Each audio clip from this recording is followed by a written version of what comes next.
Bung, bung, bung, bung, bung. Are you someone tuning a guitar? Yeah, I 100%. Oh, really? I was, I was a guitar being tuned. I like it. Now it's on you to tell me which model of guitar. Bung, bung, bung, bung. That's impossible Bung, because you're not a guitar. bung, bung, bung. But I'm doing a specific type of guitar when it gets tuned. Right. You are Bung. a left-handed Bung. Fender Telecaster from the 90s. Stratocaster, Mexican made. Sorry, but that's all right. Okay. Hey, look, you know. You know what's funny, though? What? Even as a musician, when people, like, brag about certain kinds of guitars, I'm just like, I don't know what that means. It means that you're a tool. I feel like they don't know what it means either. I feel like it's just cool to pretend. I don't know. I mean, all guitars sound different. When I really like a guitar, I will know the type that it is, but I don't go searching for specific kinds. Yeah, I guess it's just a thing I don't give a shit about when it's like, yeah, if you can make does it really matter if you can make amazing music but on like a shittier guitar? So what? Yeah, I think that's kind of cool. Like you look at someone like Glenn Hansard from the movie Once or the band The Faces. And he like just was an Irishman in Dublin, and his guitar is super beat up because he was a busker for so long. Yeah, but it's the perfect guitar for him because he wore it exactly to be him. I have none of those things you just said registered with me except for the busted guitar. Yeah. But I get that. Like that shouldn't really matter. But every time you do this, though, every time I'm like, I don't think it matters what kind of guitar you play, as long as you're making great music come out of it. Someone will they'll try and turn it on me as a comedian. They're like, well, what if you're a comedian? It's like, no, if you're a comedian, doesn't matter if you're an ugly, busted, fucking shitty body. If you can make awesome jokes come out of it, you know what I mean? Like, if we're the instruments, it doesn't matter who we are as long as we can create quality. That's true. But so now fuck your analogy. Turn around. All right. Bam, not you. I'm not saying you, but to the people who would come at me. I was just like picturing like what is the equivalent of that is like some like really like big shiny electric guitar that was used by like Kiss or whatever, you know, like really bright colors, very like you know, that kind of hair metal glamorous rock. But it's trying to tell like really deadpan jokes on stage. I mean, if you look at Stephen Wright, there's a picture of Stephen Wright. You probably wouldn't, and you didn't know who he was. That's true. You probably wouldn't be like, oh, this guy's probably deadpan. He's like balding with his bushy hair. I love him. He's a skinny white guy. If you'd never seen him before, and you looked at him, just a still picture, and you had no idea who Stephen Wright was, but they're like, that guy's a comedian. What energy level do you think he's at? You'd probably be like, oh, that guy's probably crazy with his bald head, his bushy hair. And then he's like, well, he basically invented it takes forever to deadpan. get a sentence out. But anyway, point being. The point being, you're listening to the podcast. Yeah. 5 words. That's Sean Patton. And that is Caitlin Cook. Hello. And you're listening to 5 Words, the podcast where we have on a guest. They have a story they're going to tell us. They tell us 5 words of the story. We tell them what we think the story is based on those 5 words and what we know about the guest. Yeah. And we nail it every goddamn time. And then they just tell us the real story to be redundant, you know? I was waiting for a moment to chime in there, and then I didn't have to. I'm getting better at the summing up. You just nailed it. Just summed it. You just summed that up. And that summation was like a fucking guitar solo. Thank you. On a beautiful, on an Epiphone pointy guy. You know the Epiphone pointy guy? The Epiphone guitars, but they have like the pointy tips. Yeah. You know what I'm talking about? Yeah. I don't even know if that's called the tip of the guitar, but yes. Yeah. Whatever. The guy from AC/DC plays that model. That model, that's what you are. Thank you. You're an you're a lead guitarist of AC/DC, whose name I can't fucking remember, but I do know it. But he wears shorts. But he wears shorts with a suit, which I always thought was fucking hilarious because he dressed like a schoolboy. Anyway, so speaking of fucking hilarious. And schoolboys. Your next, this week's guest is not only fucking hilarious, but seriously looks like he's about 17. Yeah. He's in his 30s, I think. Yeah. But he's got a young childlike face. You trust it. You do trust it. And you kind of also don't trust it because then you're like, why do you look? You look too trustworthy to trust, and that's a good thing. Yeah, and Like then he surprises you with a zinger. And it's but a trustworthy zinger in the sense that it's still funny. Absolutely. I'm real. I wish I could just give a compliment and then not just immediately walk it back, and then immediately after I walk it back, sprint full force forward, because then I just end up tripping, falling, and spilling the compliment everywhere, and it doesn't make sense. Well, and then you have to clean it up. That is something you should add to your practice. Will do. But yes. Don't. Hilarious. Hails from Cincinnati, Ohio, where he started doing. Well, that's where he started doing comedy. It's where he started doing. You can hear the rest where he's from on the episode. Sam Evans is his name. Sam Evans. He has an album coming out soon that he recorded at Go Bananas in Cincinnati. Great club. I'm really excited to listen to it. I think he says it in the episode. I think it comes out like early April. April 7th is what I want to say right now, but I might be wrong. Yeah. It is. Yeah, and it's called. Why are you looking at me? No, because I remember what it was called, but No, it was a great name too. Shit. It was a good name. I can't remember. Whatever. Well, hey, there it is. Cliffhanger. Oh no. Got to listen to the episode to find out the name of the album. It's a great fucking name. Yeah. Great comedian. Great all-around guest. Sam Evans. Look him up on all the socials if you need to first. He's fantastic. Yeah. And you'll love it. He's one of those, so he did Good God, and he wasn't booked to do it. He was just there, and we had a bunch of people running late. And so we just threw him up on stage, and he totally killed. He's one of those people that you'll just throw him up on stage, and you will always trust him to kill, and he will just bring this happy energy to the audience. He's like a Gibson Les Paul. Yeah. Just you put it in the hands of a capable musician, it'll make beautiful sounds come from it, but it has nothing to do with the guitar itself. But that's see, there I go. Complimenting and walking. You're reeling back. But he is. So he's let's make him more of a. If he were a guitarist, fucking. I'm trying to think of I got it. Tom Morello. Oh, nice. Rage Against the Machine. In the sense that he's gonna eventually invent his own sound one day. Damn. Yeah, there it is. So give the episode a listen. We'll stop yammering and giving lots of guitar metaphors, and we'll get to the conversation. But first, Sean, where are you going to be this week? I believe we are going to be in Colorado. No, that's the following week. That's next. Oh, this week? Yeah. Shit. This week I'm in New York. I'm just in New York doing shows all over town. Tell the people in Colorado if they want to get tickets in advance. No. Listen to the next episode. Ha ha ha. To find out where in Colorado. But just in case you don't, we're going to be in Steamboat Springs, Colorado on the 29th at the Chief Theater. Mm-hmm. Check it the fuck out. It's going to be amazing. Mm-hmm. Seriously, that show is going to be amazing. I promise that. But up until then, that'll be fun. It'll just be, I'm just around New York. Caitlin. Yeah. I can predict. Caitlin is going to be. Oh, well, first, tonight, if we're not sold out, there are probably still tickets at the door. The February Good God is happening tonight in Bushwick. So if you're in New York, come out. The lineup is sick. It's the Lucas Brothers, Christina Hutchinson, Randy the Purple Puppet, Jenny Zagrino, Martin Urbano, Allison Libby, and maybe some special guests.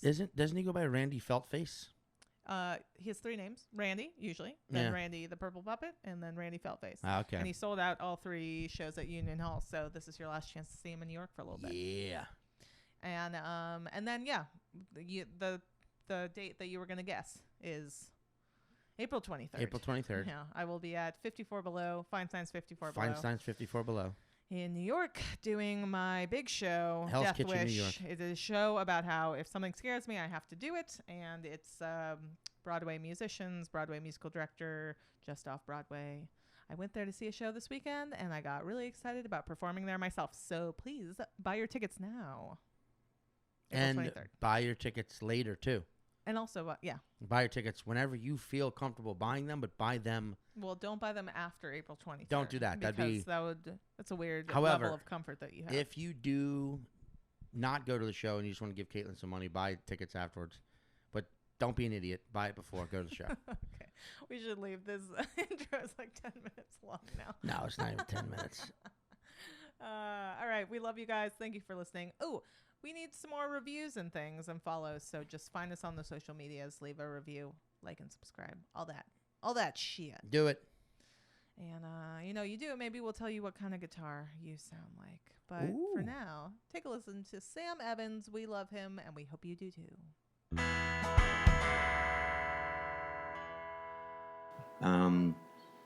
Are we rolling? We're rolling. Is the volume up? Yes. Are you hearing us in the world? Houston, we don't have a problem. Cool. That would be great to be an astronaut and just do that. Just go, Houston, we're cool. Yeah, that would be the cool part about being an astronaut. Yes. Getting to say... Not the part of being in space. Yeah.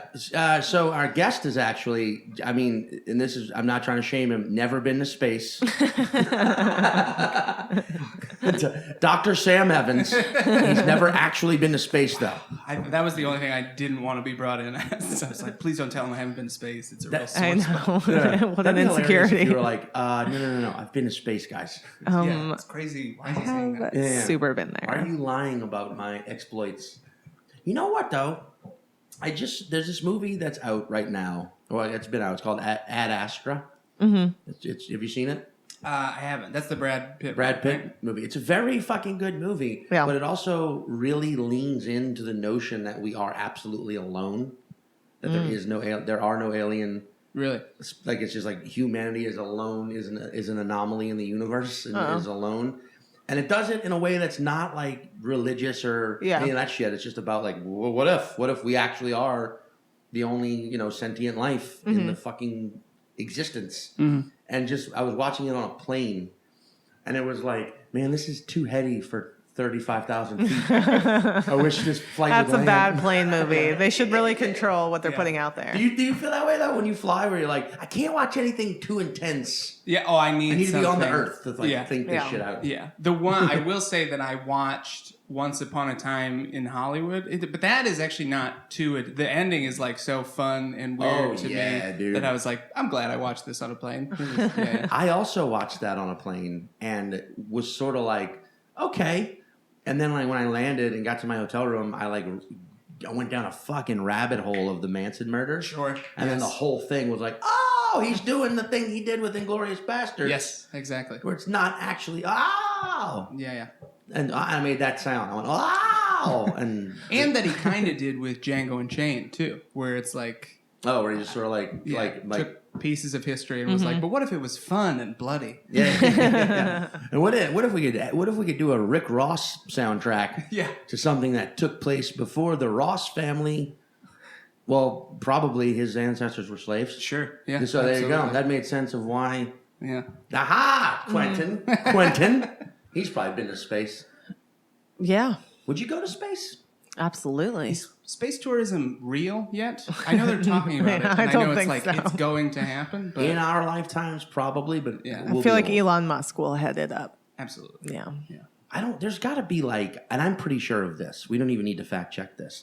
There's got to be some psychological test you have to clear to be allowed to leave the Earth. Yeah. Even in a tourist facility. Yeah. Or because I think it would fuck with my head. I don't know if I would do it. Yeah. I'm space tourism. I don't know.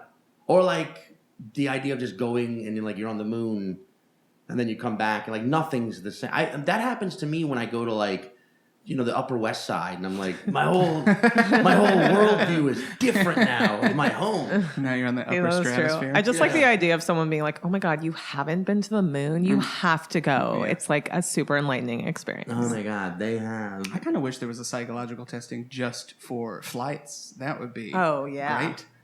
Specifically, the one that reveals why all humans turn into fucking pieces of shit when the boarding process begins. Yeah. It is unbelievable. Where you're just like, hey, we're all, and I've been guilty of it. I'm not, okay. In the past year, I have freed myself from this thought process. But I was guilty of it for years. Yeah. Where it's just they're the person saying ladies and gentlemen, we board by zone. Stay seated. No need to stand up now and clog. And you just instinctually stand up and like lurk around your You're still bad at this. I don't believe. No, I've gotten better at it because I realize. Well, also because Delta Platinum. You know what I'm saying? I get called up early. You want to board the flight early? You know, do the shit right and stick to an airline. But also Delta. I love being upgraded. Stop putting me in middle row, though. I hate it. And Delta, who's definitely listening to this podcast. They are. I really hate being fucking put in the middle. And I know there's an option on the website where you can say, but it disappears sometimes. Sometimes it's like, do you want a row in your preferred seat? And sometimes it's not there. Anyway, point being, if you're going to upgrade me, I don't want to be in the middle. I'd rather stay in the back by a window. I need a window to fly because I need to be able to look at the ground. And if there's clouds, those are good too. Anyway, but people... That's your thing. You have to see the ground or clouds or something. He has to read the instructions. This is not something we need to put out there. Yeah. Okay. Sorry. Yeah. I've got my little OCD moments. Sorry. But no, it's okay. We can put it out there. Well, I read the instructions. Mm-hmm. I follow along with the safety thing every time, like it's my first time on a flight. That's great. I'm terrified to not do that. I'm guessing flying makes you very nervous. You fly. Here's the thing: the technology of flying does not. Okay.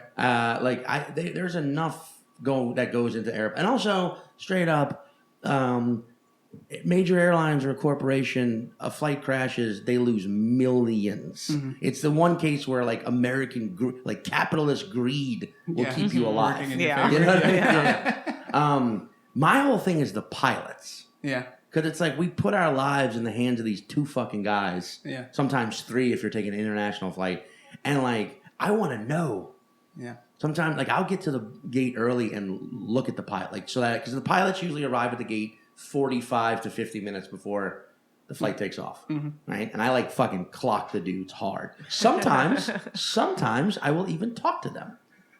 Ask very like stat line like, oh yeah, how long's the flight today? Mm-hmm. Just to see if they're like, oh, it's if they're like, oh, it's about 4.5 hours. I'm like, okay, he seems jovial, chill. Yeah. But if it's like a weird like, what? 4 hours. I'm like stressed out about something. Don't like it. And I'll report him. I'll lie. I'll say he fucking touched me. I'll be like the pilot just touched me. I'm not getting on this flight. No one should. No. I just of the number of excuses that you could call with, you could say anything. Be like, I think he was drinking. You're like, he touched me. But clearly because he was drinking. Straight to molestation. I get shit shut down, you know. But also no flying I don't mind. Like, but I do. Okay. I get freaked out. It's purely turbulence. I can't do. I trust the technology, not even the pilots, but just literally the bumpies. Yeah, I mean that's the thing. Nobody likes that. Yeah. I don't even think seasoned pilots. Actually, as a child, I really did. When you didn't understand, I was just like, it's a roller coaster, Mom. Yeah. I loved it. This is fun. Yeah. Yeah. No, I don't. I mean, it all. That's the thing. If it's turbulent as fuck, but I can look out the window and it's like a clear day, I'm fine. Yeah. Turbulence doesn't bother me at all. Sure. But if I'm in the middle, that's the thing.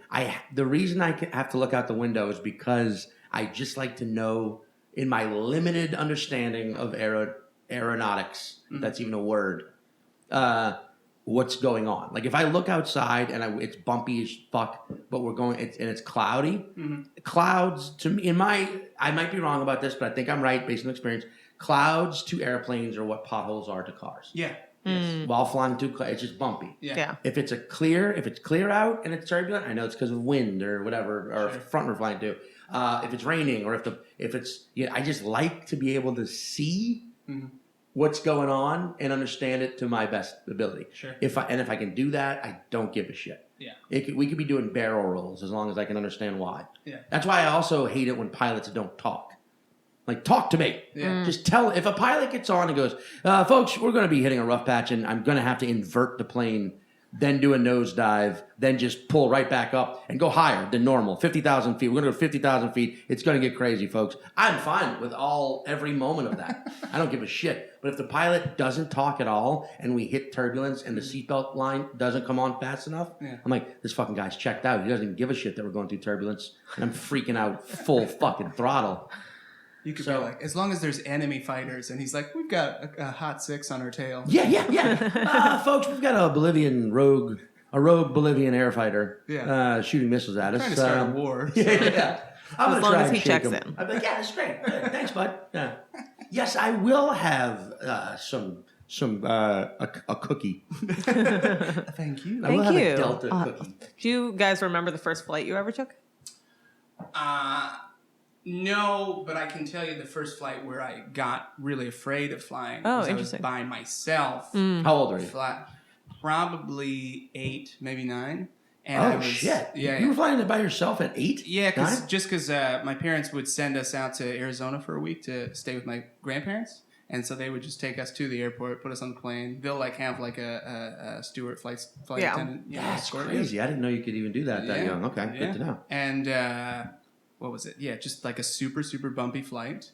And to be alone on that. Oh, and I remember yeah. I was sitting next to 2 other kids who were like with their family, and they were just so annoying. And I was like, well, this is the worst day of my life. Oh no. And then my grandmother, a historically cold woman, so I got there crying, and she was just like, "Why are you upset?" Oh no. Why are you ruining our time? Yeah. The bumps. The puppies. I didn't know if we were gonna land. Yeah. I mean, yeah, that's like, I do not remember. Well, the first flight I ever took, but I know I was 5 because I know my parents. We were going to Colorado. That's all I know. But I bet I fucking crushed it back then. I remember one time I was on a flight from LA back to New York, and the whole fucking like last hour and a half, there's a kid behind me, and he's like narrating the flight, if you will. Like he's like the pilot was like, all right, folks, we're about to make our descent into the New York area, and the kid's like, Daddy, the plane's going lower now, and they're like, that's right, yeah. And then like the flight would turn left, and he was just like, Daddy, we're turning left now, and it's like, kid, we're all we get it. But then I remember, and this is a flight pattern that most flights that fly from the west into JFK, they go out over the Atlantic for a while, so they could turn around and come back. Yep. I just remember this particular flight, it felt like we were going way the fuck out over the Atlantic, right? Like too far. Yeah. And I was like, oh God, did the pilot die, or is he like, are we going to crash in the fucking Atlantic Ocean now? Is this it? And then the kids started being like, Daddy, we're going out over the water, and then we're going to turn around. And I was suddenly like, really? Like now I'm like, This kid is the pilot. And then like right then the plane banked. He's like, see, Dad, we're turning now. We're heading back towards the airport. And I'm like, are we? So that's what's happening? Like now I'm like into this kid. So I'm like, yeah, buddy. like, What else is gonna happen? Thank God for this kid. Like, are they going to put the wheels down? They do. Yes. Yeah. Well, no, he did. That was the next thing. When you hear, sometimes you can hear the tick of the wheels. Like, Daddy, those were the wheels. And I'm like, they were, right? That wasn't just us like dumping fuel because we're about to crash. We're gonna land, right, kid? Now you just want this kid in the rest of your life. Yeah, just like It's going to be hard to get up tomorrow, but it'll be okay. Oh, thank God. Sean, they liked you. They're just not big laughers. You're like, yeah, thanks, kid. Wait, where are you from? Ohio, right? Yeah. So you flew. I knew that. Cincinnati boy. Yeah. Natty boy. I lived in Cincinnati for like 7 years, and that's where I started comedy. But I'm from the suburbs of Toledo, Ohio. So like north, Great Lakes, Midwest. Dude, yeah, okay, that's badass. I do actually think that Cincinnati is one of the most underrated cities Oh yeah, in America. absolutely. It's Yeah, I a like very Cincinnati a fucking lot. cool city. Yeah, it's a fun town. Really good comedy. Great comedy. Scene. Yeah, Great comedy scene. Yeah, and I loved it. Yeah, it was great. But just like the setup of Cincinnati. Well, first of all, this has happened to me 4 times in my life, but I will never forget the first time. And I don't remember the interstate. I love how I say I will never forget and then follow it immediately by, but I don't remember. I'll never forget. I'm not sure what interstate it is where you're I coming. know exactly what you're about to say. Okay, when Go you're ahead. coming up from the south into Cincinnati, like Oh, you're yeah. coming up through Kentucky, Yes. the way the road turns, Cincinnati just sneaks up on you. Pierce. Yeah. You know what I'm talking about? Yeah. It's a great. You're going up 75 or 75. Yeah, okay. So like the first time that happened, it's like driving, and it's just woods, and it's kind of hilly, Yeah. and then the road just naturally makes a right, and suddenly it's like Cincinnati, just right there in front of you, like whoa, shit. Yeah, you can see like the football stadium, the baseball The stadium, whole- and then the whole skyline. Well, that's the thing. Yeah. from like a skyline perspective, it's a beautiful. Oh, it's great. It's built on the river. Yeah. It's beautiful. I used to row in college. I was not good at it, but we would row on the Ohio River. Did you go to cool. Cincinnati, University of Cincinnati? University of Cincinnati. You went there? Yeah. Was that a fun I've always wondered. Was that It was a fun college. It was weird because it would be like half commuter school and half like college because a lot of kids that live in the area go there. But I loved it. It was cool. And you're in like, I was from the suburbs, so I was in like an urban area for the first time in my life. Which was like just an exposure to so many different things that I had never experienced before. Well, it's a massive ass school though, right? It's like, it's very big. Yeah. And it's great. I think after Ohio State, it might be the largest public school. Caitlin, so that's probably what, 45,000 students ish? Yeah. Crazy. Caitlin went to a school you went to college? Gambier, Ohio. Okay. Very tiny town near Centerville, Centerburg. Okay. Yeah. All right. Kenyon College. Kenyon College, 1,600 students. 1,600. so great. tiny. That's like some high schools. You know? Yeah. Yeah. My high school was bigger than my college. Oh my god. Yeah. That's I am kind of envious of that. Well, I went to like a big public Los Angeles high school, so I wanted to go to like a tiny Something. college. Yeah. Everybody wants the opposite of what they had. Sure. Wait, so you rode? Yeah. I was, and it happened because at the University of Cincinnati, because of Ohio Title IX sports, Right. you had like a certain number of varsity women's sports, but because they already had the equipment and stuff like that, they just had a men's rowing team that was a club sport. So anybody could get on. And it was my first 2 weeks of college. I was super lonely and just like, I remember I called my dad and I was like, can I come home? And he was like, no. You can't come home. Yeah, this is part of it, bud. Yeah. And then I had a friend from high school that was a coxswain. And he was like, yeah, do you want to just come and try rowing? And that's how I met all my friends. Oh, that's cool. Yeah, Bunch of just a bunch of I- fucking I big rode Latin for having motherfuckers. A semester Okay. at Oxford Yeah. during my graduate program, and then I got tired of waking up at 5 a.m. and so I stopped. I doing it. promise you, nothing about that sentence was made to feel inferior. No. It was just very like, I rode for a year when I went to Oxford, but I grew tired of waking up on all the right. crisp, dew-covered mornings of Oxford, England. Oh, right. No. I don't. I'm not saying. I'm saying it was a very fun statement. I did have like all of my friends from the rowing team were like 6'4" dudes. Yeah. So I remember not like I Just would, muscular Yes. back, like muscular backs. yes, and not I would never go to a party to start shit, but it's college, it's hyper machismo, and Yeah. dudes would be like, Yeah. "Who the fuck are you?" And then my friends would be behind me, and they'd be like, "What's up, man? Yeah. Hello." Come in. And it's like, this is better. These That's guys, great. I call them the ore daddies. Yeah. These guys have giant pieces. They rode giant sticks through water all day. They'd fucking cut through you, pal. Row through you like the Ohio River on a calm Sunday morning. Yeah, and we would row on the Ohio before the sun came up. So you would be going down that downtown area, and it's all lit up, and it would be the fucking best. I mean, it sucks to get up that early, but then you would just have moments where you're like, oh my god, this is like surreal. Yeah. That's cool. Be like on water level, looking up at like a lit up skyline. I love it. I also love the idea of talking shit and then it like venturing into almost poetic and just sort of being like, motherfucker, if you step to me, I will engage you and slice through you like the American dream slices through the psyche of your average human being, realizing ultimately that dreams are our only existence. And that existence is nothing more than a living dream. That is one way to end a fight. It's almost like a what is- Muhammad Ali method of like, Yeah, yeah. that was his forte, you know. Yeah. Well, and obviously one of the greatest Also, fighters of all then, time. then it could then hit you 6 times Yeah. before you felt the first punch. Mhm. Like, did you just hit me 6 times before you hit me? Yeah. Yes. Motherfucker, I will smack you so hard it will feel like the cold, hard dose of reality where you realize childhood was a lie. And we were all being prepared for adulthood, which in all essence is pain. So this should not hurt. It should actually feel good. Like, what? What did you say? I'm opened up now. I'm a man now. Yeah.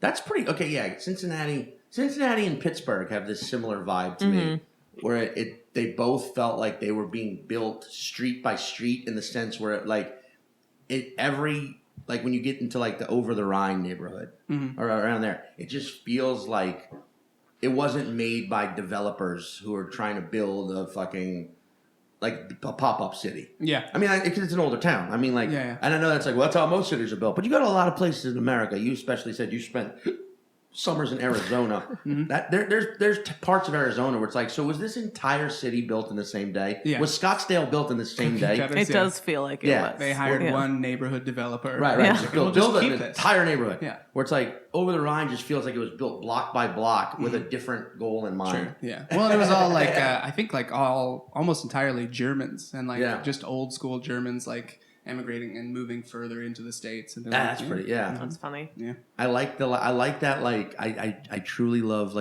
I love a hilly, cold, old city. Oh yeah.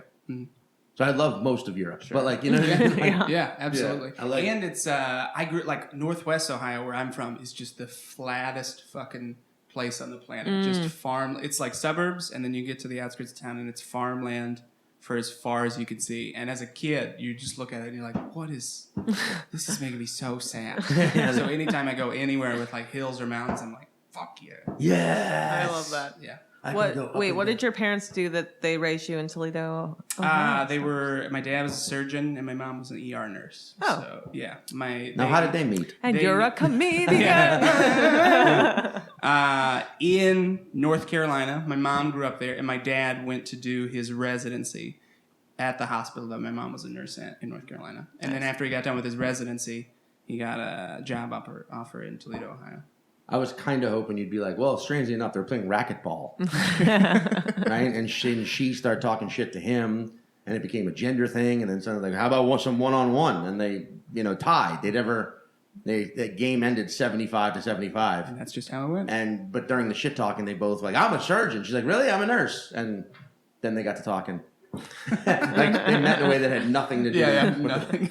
Wait, was your dad like an ER surgeon? No, just a general surgeon. I think, just, I don't know. The way I tell it is like anything from here to here. Yeah. Like From neck to waist. Yeah. Torso. He takes a lot of stuff out. Takes out gallbladders, appendixes. He did. He's retired now. Yeah. Yeah. I'll dig in there. Whatever's not working, I'll get it out of there. I'll check it out. He's Yeah. got a real mechanic vibe. It's like to a him. mechanic, a human mechanic, basically. Is what. He like knocks on your belly. He's like, it sounds fine. Yeah. A couple more miles. He kicks your knee. You're like, it's like you gotta know if it's got any. Yeah. He's like, I forgot my hammer. So Yeah. That's crazy, man. That's like, growing like my mom. Is my mom retired? She is retired. Yeah, she works part time though. Yeah, she does. Like, my mom was a nurse as well. Mhm. So like nurse moms. Wait, tell everybody how your parents met because it's an adorable story. Oh, they were born next door to one another. no, My parents have known each other since existence, since they were born. really. That's so My cute. parents are the same age, born the same year. Shared And a wall. shared- and, they- and a double shotgun. Yeah, they lived in house. their families lived in a shotgun style house in New Orleans, in the lower ninth. Yeah. So it's on charters. So it's Sure. like you know what a shotgun house is? Yeah. Yeah. So basically, like they grew up in the same building Uh-huh. and have known each other since knowing another human being is possible. Were they sweethearts, or did they like at some point in their life they were like, oh, well, My dad's version is that they were sweethearts since they were kids. Uh-huh. My mom's version is they didn't actually start dating till high school. Yeah. And they just never looked back. sure. But That's kind of sweethearts, though. yeah. Mhm. But my dad makes it sound like it was like He I knew always when I knew. was 6, and my Yeah. mom was like, I didn't fucking care about Timmy till he had a car. That's how my mom would say, till he had a car.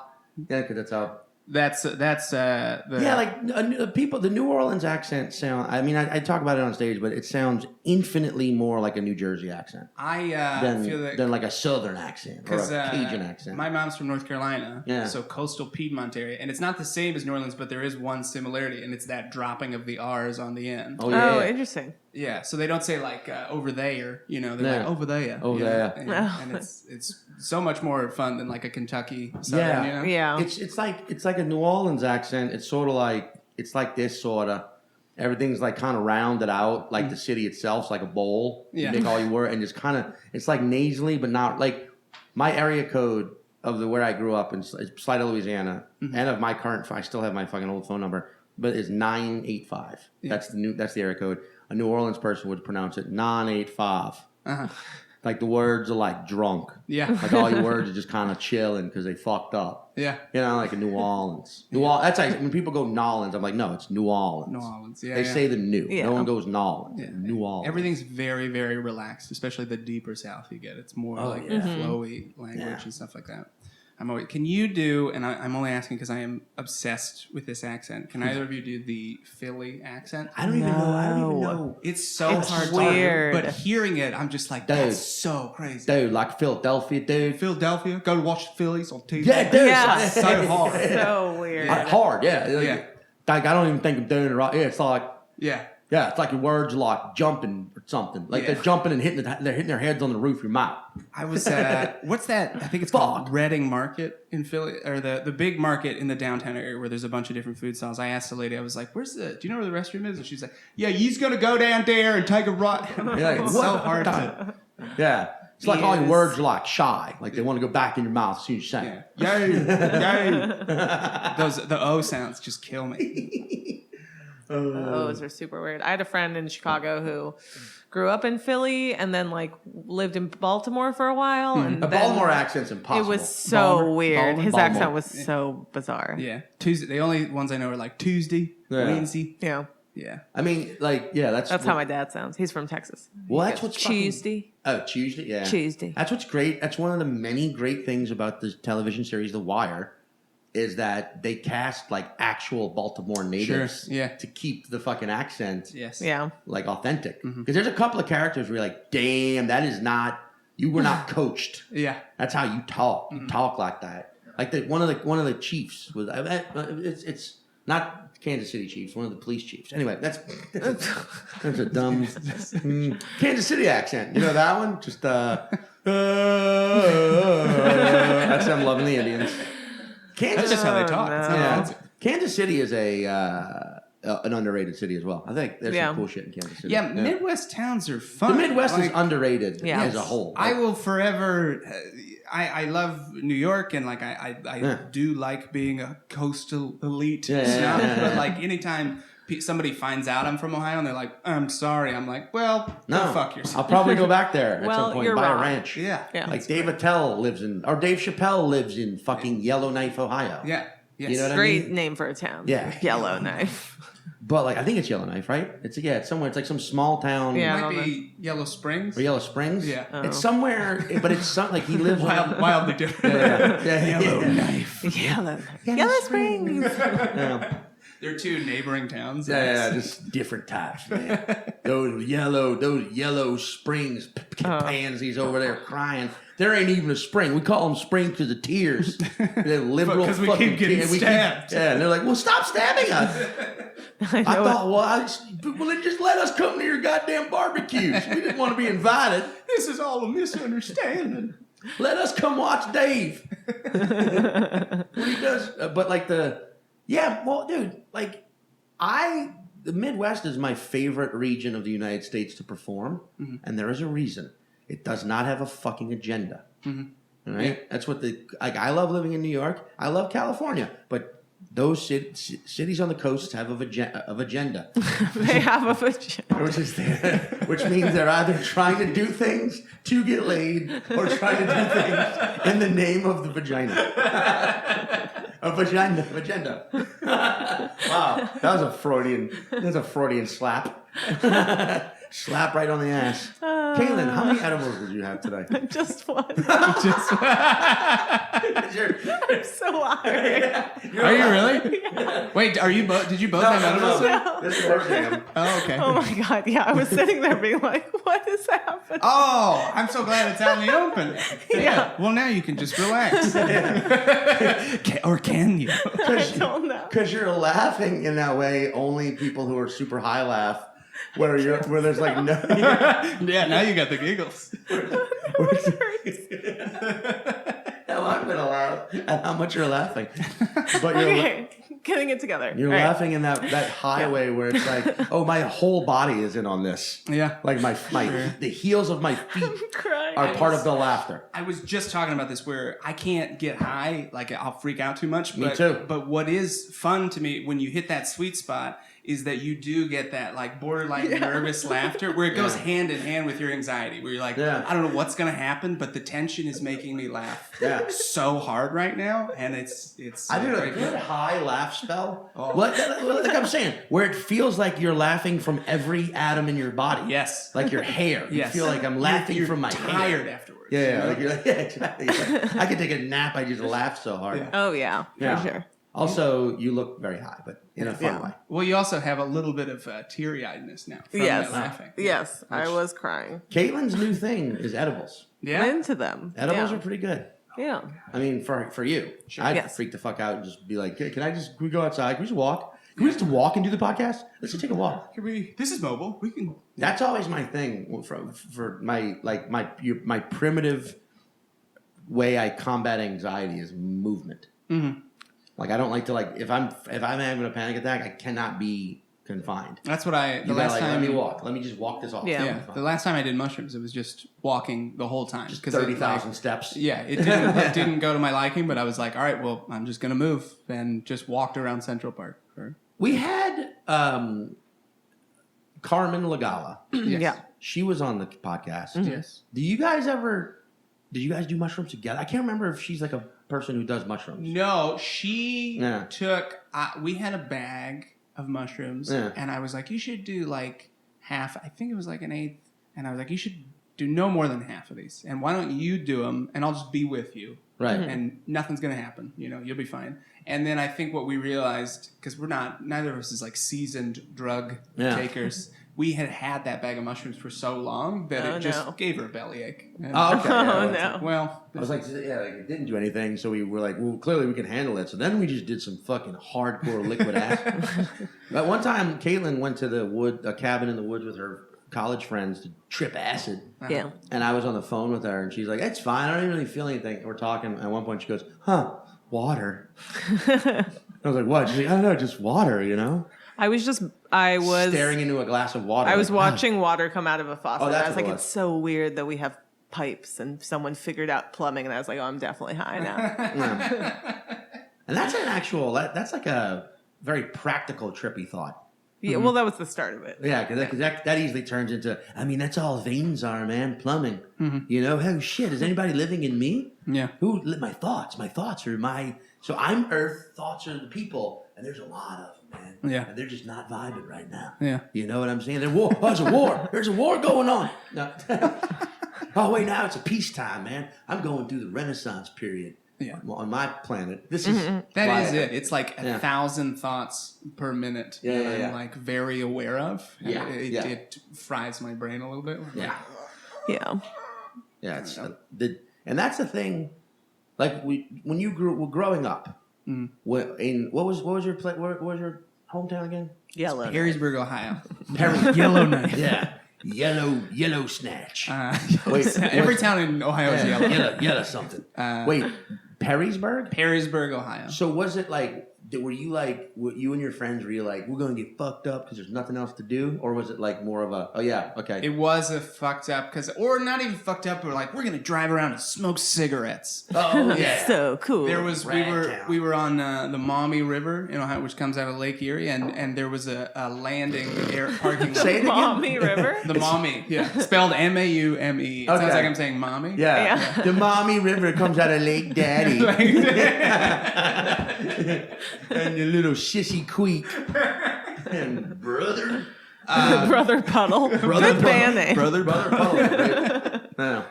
We would just go to like a boat landing at night that like had emptied out because nobody's going on the water, and we would just like go down there and either get high or smoke cigarettes or maybe drink a little bit. And that was like our spot. Yeah. That's Then one of you would So jump. Would you cool. get in the water? I think a couple times somebody did. Because that's always a fun thing to introduce when you're a teenager and you're fucked up. Like, water, it's safe. Oh my god! Let's jump into a body of water. Yeah. That's the same thing here. Growing up in Louisiana, like you'd end up near a boat launch or on like a river or like in the woods near a fucking something. And you were like, or just a lot. Everybody had a fucking pool. A lot of them were above ground, but it was always like, we're fucked up. Let's get in water. Yeah, and I think that's your body.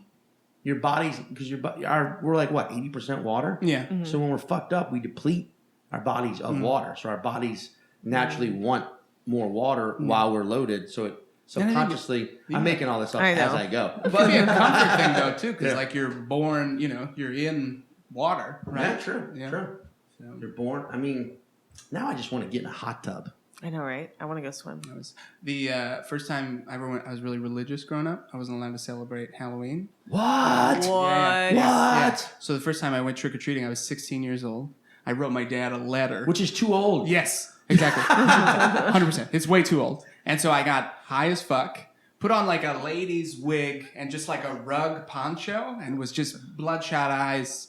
And That's the most terrifying Halloween costume I've ever. A fucking 16-year-old high doing this for the first time, Yeah. cross-dressing. Yeah, and just like seemingly floating from my perspective to door to door, and people were like, how old are you? And I would just be like, this is my first time. And it was just like a staring contest until they gave me candy. What's your costume? My bitch mother. My perception of my Wait, you mom. went alone? I was with 2 of my buddies. Oh, okay. Now, were they 8-year-olds? Did you? I was like, I went and made guys, friends. be cool.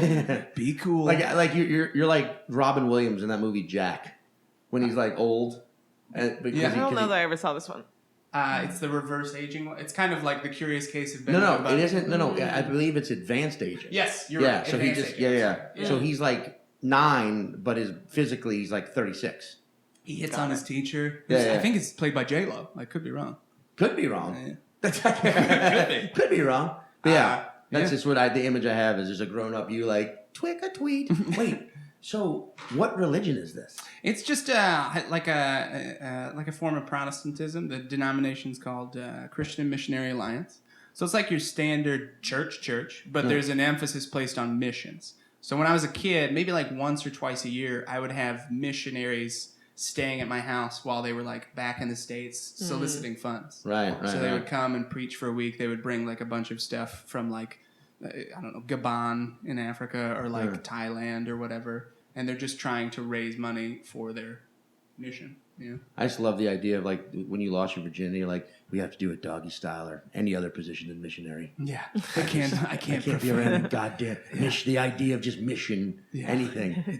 Can't watch. So turns me off. Yeah. Can't watch Mission Impossible. Any of them. Yeah. If I was raised in the Church of Reverse Cowgirl, this wouldn't be an issue.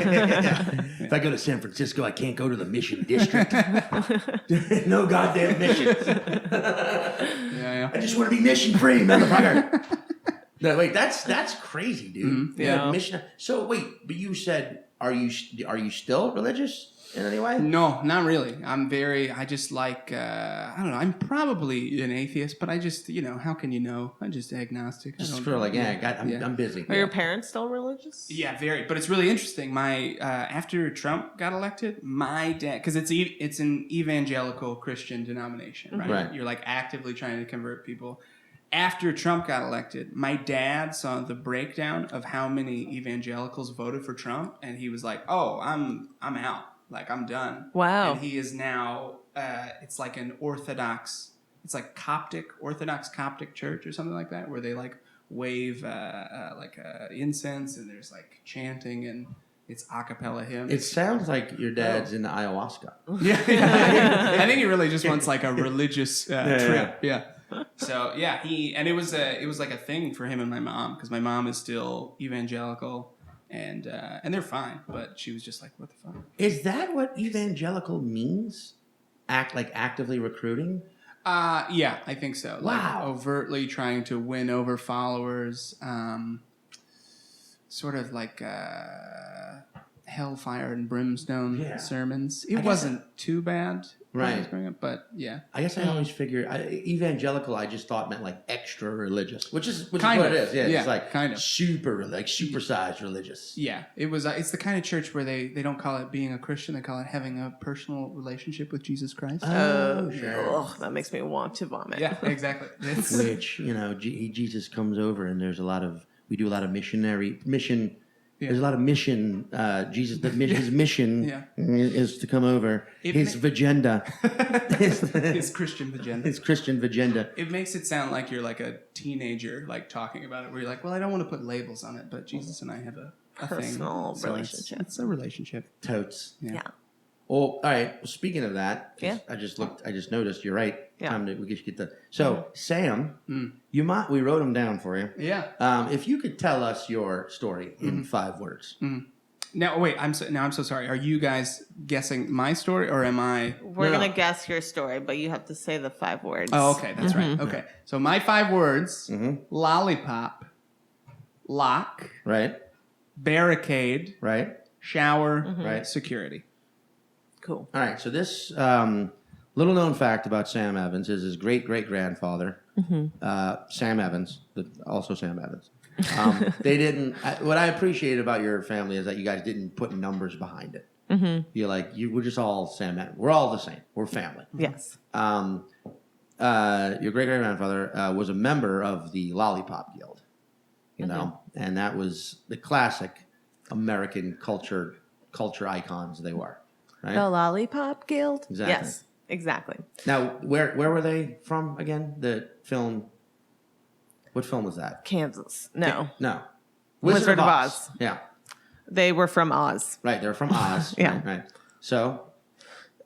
Which everyone knows is Australia, basically. Yeah. Yeah. So the Lollipop Guild decided that they were going to bury a time capsule for their great-great-grandchildren to one day dig up.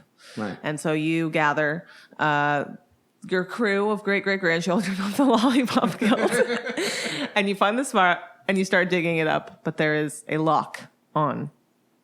A lock, of course, one of a kind. It's a lollipop style lock. So the only way to unlock it is to lick it and accurately say the flavor.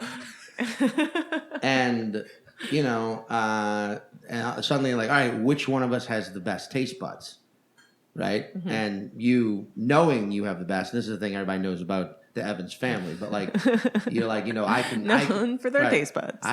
We are known for our taste buds. That's why my grandfather designed this specific style of lock. So you got in there and you just start licking, and you're like, lime cherry, and then it clicks once. So you're right. And you're like, do it. But of course, you can't just peacefully open up this Lollipop Guild time capsule because the press has gotten word of this. Yeah. And now they're fucking showing up trying to snap pictures of like, oh, great-grandson of Lollipop Guild members about to unlock a time capsule from the 30s. Yeah. Right?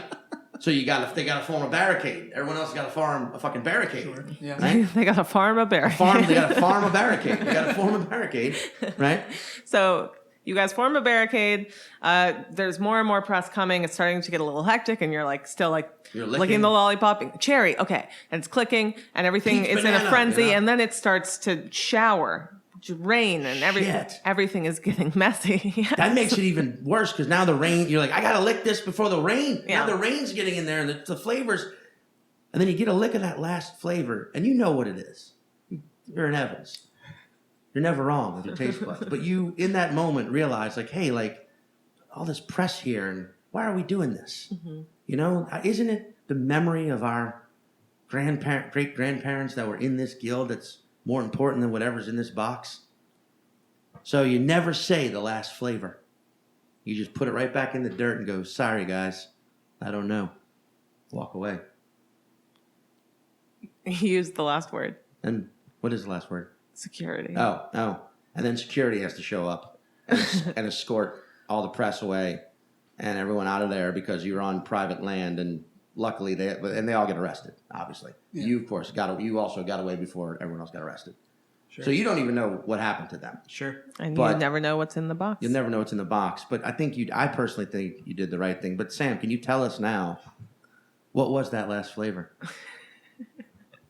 Coconut. Right? Oh my God. Of course it was. You'd think that'd be the first one. So basically, that was a story about how you and a bunch of other great-grandchildren of members of the Lollipop Guild got the time capsule that had to be opened by taste. And in the frenzy of rain and paparazzi, you said, no, we're going to just remember them for who they were and not whatever's in this goddamn box.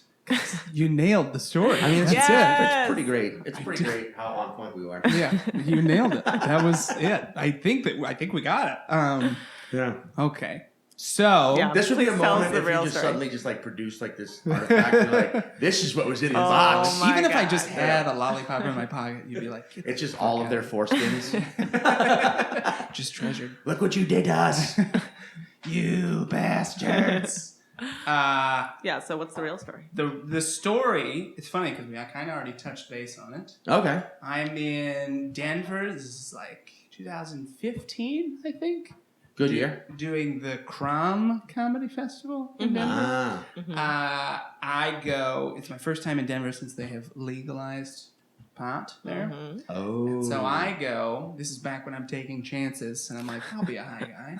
And I get an edible lollipop. And I went to the guy, and I was excited because I was just like, hey, I freak out a lot, and I don't want to smoke it. And he was like, these, my man. These are good. Yeah. But it's like, what he didn't say was like, you're still going to freak out. Yeah. You're just not going to smoke anything. It's not going to not happen. Yeah. You're always going to... It might be a more you thing than a lollipop. And I didn't make any kind of like arrangements to like stay. And so last minute, I'm just like, you know what? I'm only here for like the one night. I'm just going to get a hotel. So I go to the Hilton at like 12:30. You know what I mean? Because I found a good deal. And then I'm checking... AM or PM? AM, excuse me. Like AM. Morning. Morning. Yeah. After shows, after hanging out. And I'm just like, I just need a place to sleep. Oh, okay. Got it. Oh, Yeah. fuck. Okay. Yeah. All right. Yeah.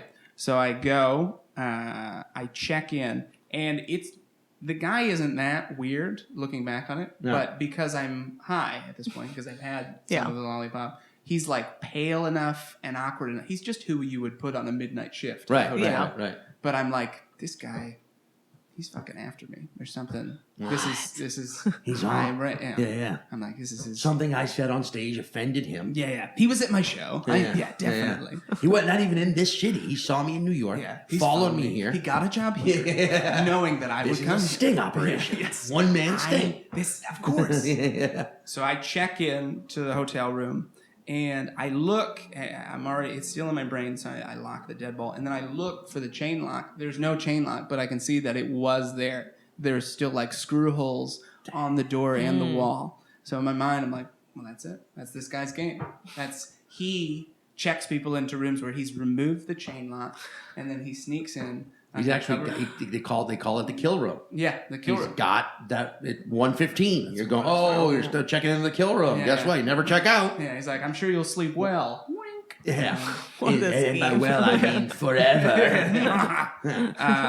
So I am freaking out, but I'm like, I gotta sleep. So what I do is I fully barricade my hotel room door. I move like a chair and an ottoman, and I like brace those two things against, because you come into the hotel and there is the bathroom door right next to the front door. So I brace that next to the bathroom door frame. Right. So I make it tight, and I put on the do not disturb thing. Oh, you're actively. I'm like, this is nobody's the barricade part of this Yeah. story. Yes, Yeah. I am not Yeah. gonna be killed by anybody tonight. Right. So I put that on, and then I put on TV, and I just fall asleep, and I sleep well, because I'm like, you know what, I'm fine. Nothing's gonna happen to me. Right. I wake up the next morning, have another lollipop, because I bought 2 of them. And the first one just threw you into extreme paranoia about being murdered by a And I'm stranger. like, Why not? round Let's 2. House do it another one. again. But see, in my mind, I'm like, but I'm crafted. The killers can't kill me. He's making me better. Yeah. Especially when I have my superpower, Candy. Yeah. So I have another one, high as a kite, in the shower. I actually have a shower bath. That's how good I've gotten. Then I just put the plug in, and the shower's filling, and I'm like, this is great. It's the best of both worlds. And You took a bath in a hotel? I shower into a bath. That's the scariest thing I've heard. Do you not do that? Oh, yeah. I just know what I've done in some of those showers. So you're like, oh, never again. I hear a pounding on the door. Yeah. Of course.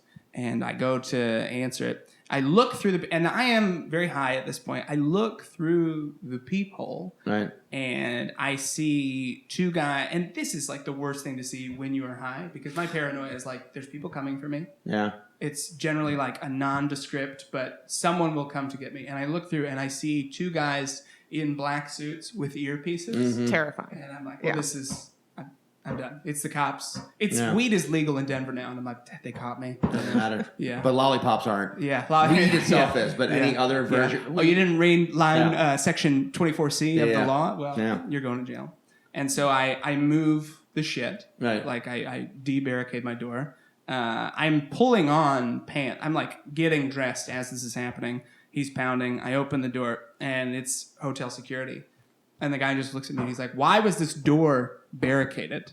And I immediately, it doesn't occur to me that I can just fess up and be like, oh, I was high. There's no chain lock. And so I just go, I get nervous in hotels. That's just all I say. Which makes him go, now we have probable cause. Yeah. So the guy that he's with is pulling on, I remember this vividly, he's pulling on latex gloves. Yeah. And I'm like, what? And then I'm like, they think I did. And I was like, do you want to come in and make sure everything's okay?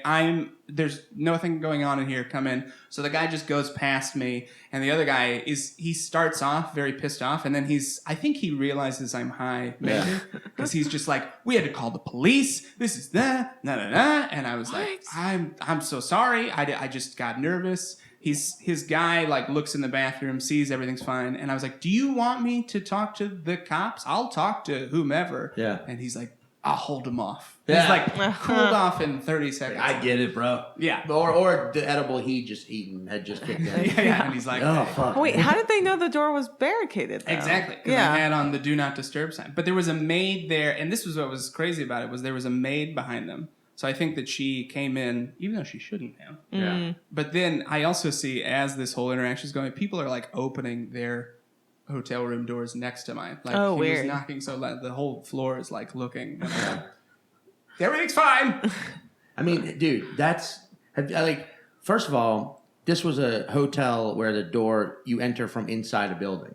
Not like motel style where it's like when you open your door, you're outside. Yeah, it's in a interior hallway. Right. I prefer those. Mm-hmm. I don't like motel style. Even like Ace hotels, which are all old. I'm like, nah, I don't like. No. But yeah, dude, that's fucking hilarious because I feel like you could have been like the guy downstairs last night. Mm-hmm. He was gonna kill me, man. Yeah. And they'd have been like, fuck, Jeff. This is why Jeff can't work midnight, man. Guy freaks people out. It's got a creepy vibe. Yeah. Dude, that's funny because I've been those other people before. Really? When it's like a banging of a door and you're like, what's going on? And it's someone like, we're fine in here. Yeah. It's like, sir, I need you to both come out. And it's like, we're fine. And then some weeping woman comes up behind him like, it's okay. And I think they're expecting like a weeping or bloodied lady. And I'm like, I didn't know. But they didn't know that the weeping woman is inside of you. yes. I am the weeping You are the weeping. Dude, one time when I was doing that show, Best Bars in America, we filmed this. I don't think it ever made it onto an episode. It was in New Orleans, to the New Orleans episode, because Jay and I were fucking wang dang hammered, and this was like a last minute addition where they were like, "Hey, you guys need to go interview the receptionist at this hotel in the French Quarter." We're like, "Why?" He's like, "He's a vampire." You know, and he's willing to talk about it. And we're like, okay, let's do it. But we're fucking waxed.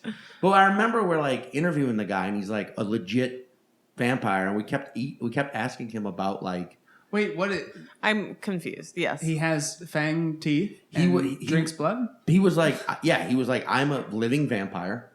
And he wouldn't discuss feeding habits, which made it creepier every time he said. He's like, I will not discuss feeding habits. Ooh. But we're like, so are you undead? And he's like, no, I'm alive. But I'm a vampire. I practice, and we're like, "Do you turn into a bat and shit?" He's like, "No, but I'm a human vampire." But it was really lame and dorky. Uh-huh. And then we're like, "Do you have fangs?" He's like, "I have them, but I only show them if I'm presenting to attack." And we're like, "So you attack people?" He's like, "Only in ritual practice." And we're like, "Which is?" He's like, "I will not discuss that." It was just really, and he talked like this the whole time. And then at one point, one of our producers was like, "Can you just show us your teeth?" And Jay and I are kind of half laughing at the dude, and he just goes, and he does like the thing, and like you see he's got like fangs, like he's obviously implants, but he just goes like in the camera, and we're both like, oh fuck, and then very calmly back to his original sort of. Anyway, Yes, I'm a vampire. It was just like, all right, man, thanks, man. We can use all this, right? All right, bye. I don't think it ever made it into the episode, but it was so. People who work I at gotta hotels, try and find that footage. Yeah. people who work at hotels late at night, Sure. there can be, sometimes they're chill. Yeah. Sometimes it's like, oh, this guy's writing a manifesto, and it ain't about nothing nice. Or this guy's hiding from, this guy can't sleep for some reason. See, I feel justified now. Yeah. No, I I could have been a vampire. dude, I have definitely like been in hotels on the road and like couldn't sleep or come in late after a night of drinking after a show, and the person behind the counter can sometimes they just look at you with this look where it's like, oh, did they? Am I busted or did I just bust them doing something? Yeah. Like, is there a body behind that counter that they were about to drag into the back that they think I might have seen them kill, or do they recognize me from when I checked in earlier? I don't know which one. Or if you're checking in and it like takes them forever to get to the desk because it's like late at night and they're probably just on a laptop or something. Sleeping. Yeah, Sleeping. Sure. But you're like, oh, they're probably hiding the body. You know? Dude, that when I was in China, when I was in Shanghai, I got back to the hotel real fucking late with the guy who was like my liaison basically, and he's an Australian dude, but he's fluent Chinese. He's like, oh mate, I better come help you check. I better come help you get back in, because basically at the hotels, this one specifically in Shanghai, like you had to like alert. You couldn't just walk past them. You had to like alert them to the fact that you were going into your room. Yeah. And I was like, why is that going to be a problem? But when we walked in, they were the whole staff, like 3 of them, sleeping on a couch, on the floor, and then they're just openly sleeping. And he had to like wake them up and be like, and tell them in Mandarin that I was going back up to my room. And when I was like, Mao, and like went back to bed. I was like, wait, he's like, oh yeah, man, the Chinese don't give a shit about anything we Americans think. Yeah. Like yeah, they'll provide, like they'll give you service. Yeah. But they're not gonna. There's no like bells and whistles to it. It's like, hey, yeah, it's the middle of the night and we're human. We're gonna go to bed until we're needed. Yeah. It's the same thing with like restaurants there. Like they don't walk up and like, hey, how are you? Can I get you something? They just kind of slowly walk around, and when you're ready, you go, hey, and then they come over to you. But they're not. There's no like. Yeah. They don't give a fuck about like, oh, presentation. Sure. So it was like a pretty nice hotel. I'm like, there's a guy sleeping on the floor. He works here. And he popped up and just said something in Chinese, like, and then went back to bed. That's amazing. We can learn from that. Wasn't scared of those guys at all. It's when you force the employees to stay awake, and they come out of that room all crack-eyed, like, hello. Yeah. What a horrible snorting. job. Yeah. Probably just got done probably masturbating. Sure. I like how we just all accepted, like, this guy's masturbating. Yeah. That makes sense. It's also like, do you think hotel employees have like, there's like one room on the first floor that's like, hey, if you got to go catch a nap, go to the kill room. Yeah. The kill room. There's a lock on it. The nap shack. The jack shack. That is, man, that was a combination of right place, right time, right amount of high. Yeah. And right amount of barricade to alert security.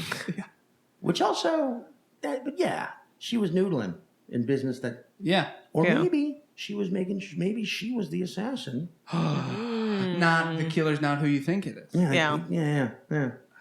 And she just couldn't open the door and had to do something. Yeah. Maybe she's like, did someone else get to him before me? That could have been her thing. It was Mercedes the whole time. Where are you to be found? All platforms. All platforms. All everything. It's at Really Sam Evans. ReallySamEvans.com. You go out on the road. You going out on the road. I've got stuff coming up. And I got an album coming out April 10th. So fantastic. Yeah. What's it going to be called? Sweet Nothings. Yeah. I like it. You whisper those. Yes. Now Sam performs his jokes like the audience is a giant ear, and he's whispering them sweet nothings into it. Check it out. Check out Sam's album. Seriously, one of the funniest fucking young bucks. One of the funniest up and comers, New York City comedy scene. And if you don't want to take Caitlin and I's word for it, which is fucked up, you can Dan Soder, while in Edinburgh, thinks you're the next thing. said that to us while we were having a walk. That's for a true. coffee walk. Yeah. And Dan was guest number 1. He was. So he knows. If you can't trust us for some fucked up reason, trust guest number 1, the Bonfire Zone, Dan Soder. British. You guys didn't know that. He puts on the American accent, but he's actually British. I would believe it. Yeah. When you talk to him, you're like, what a lie. I feel. Says he's from Denver. That's bullshit. He's from fucking Berkshire. That's why we call him the best character comedian. Huh? Yeah. But yeah. Check Sam out. He's literally hilarious. This And I is mean true. that. I don't Yes. use the word literally lightly or ever. Thank you, guys. Yes. Thank you for coming on, Sam. Okay, bye. Hi guys, it's Caitlin here.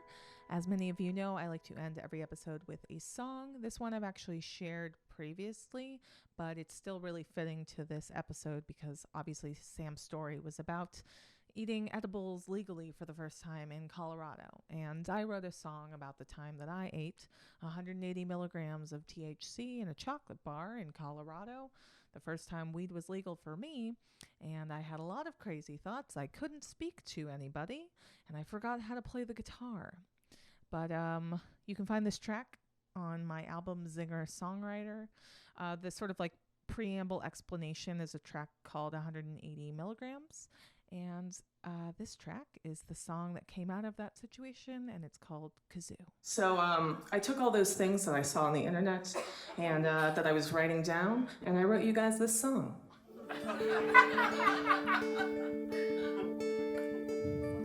Maybe emojis are just us regressing back to hieroglyphics.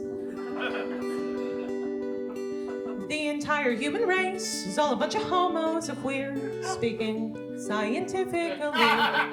And being attracted to your own flaccid penis would be the worst fetish ever. And whenever a pregnant woman swims, she's a human submarine. Submarine. Know what I mean?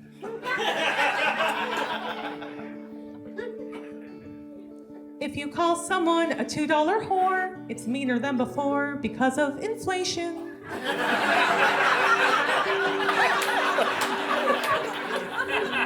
And if gluttony's a sin, then why is the Bible Belt the fattest part of the American nation? And if you've never seen a chicken, but you ordered chicken fingers, you'd think that chickens were big and scary. That's my favorite one.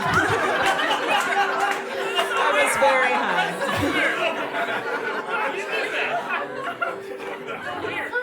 And if Mary had Jesus, and Jesus is the Lamb of God, and Mary had a little lamb, a little lamb, you understand? Hands are naked sock puppets, coffee is bean soup, bunk beds are people's shelves. And someone should open an abortion clinic and call it Don't Kid Yourselves.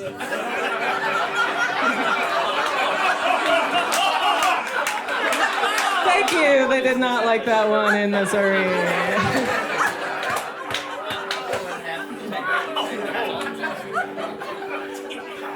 And someone should start a liquor company and call it responsibly. And a group of squid should be called a squad. And bisexual women should be called more or lesbians. Lesbians. Lesbians. Does that make sense? It's pretty weird that we can unintentionally make a person but not dessert.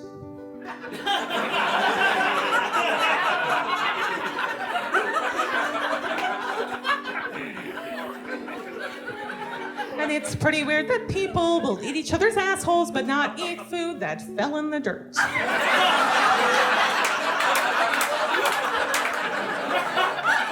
Now we know who eats ass in this audience.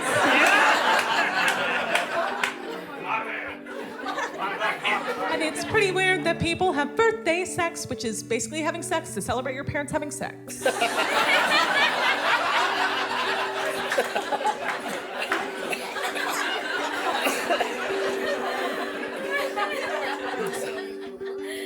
I guess people are just plain weird. I mean, we invented selfie sticks and Snuggies and fidget spinners. Anyway.